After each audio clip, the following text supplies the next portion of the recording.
So we're going to go into level 2, emotions, activation, judgments, etc., and press play. Fish, why are you always such a scaredy cat about this? Your team isn't moving fast enough. They don't even know how to code. I don't know why we hired them. Like, do you know how to build an engineering organization? What is going on here? We're just always behind. You have just no appreciation for what we do, mostly because you probably don't understand it. We're supporting all of the customers. I'm on the hook 24/7 for keeping the service up. You're just out and about. I really just don't think you have an appreciation for all of the hard work that goes into this project. Oh, please, hard work. I know when I'm on sales calls with Beethoven data, the people who are in the conversation and we're not because we're not on the platform, I am just completely embarrassed by our incompetence. It is shocking how poorly we're doing here. Yeah, I'm just constantly annoyed by the fact that you really compare us to a product that we're nothing alike.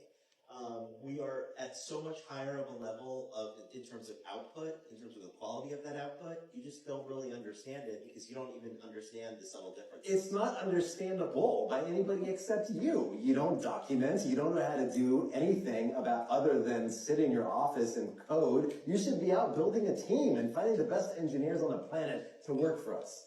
The reason we can't attract the best engineers is because you're not putting together a compelling enough vision for the company. So I let Fish get the last word in there. Does anything around this feel or look familiar to you? And also just like happy to gather observations. So really appreciate what you brought in level 1. It's like that movie on the Social Network. The movie Social Network. Reminiscing, good entertainment. And that's the thing, founders are passionate, right? You care so deeply, and especially early on, like your identity and your company are almost fused, right? So it can feel like the stakes are very, very high all of the time. What else? What else are you observing with our CEO and CTO of Mozart? George, I'll come to you, then come to you, Ish. I guess it's a textbook example of two individuals who have low EQ. Not really seen from the other side. I know you guys are just playing, but that's how I can say it. But it's one of those is you see your side, but you're not understanding from their side, and you're just like doubling down. It seems like as the conversations went back and forth, it's like, no, but it's you is doing it. And it's like, no, but it's you. And then you can see how that's definitely escalating the situation.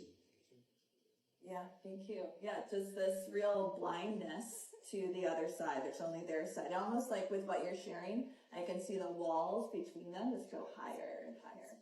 Ish.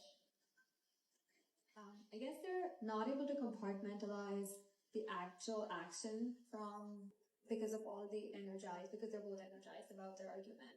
Like, I guess they're successful, they just compartmentalize the action.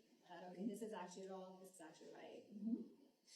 Yeah, I totally agree. This part of the conflict process in Courageous Candor is starting with the data and doing it when you're not in an activated. Because I've tried, it doesn't work. Oh yeah, I think it's you.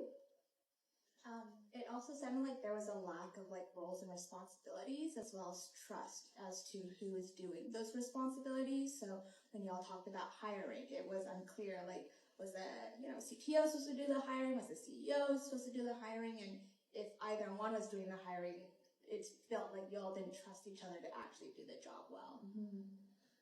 Yeah.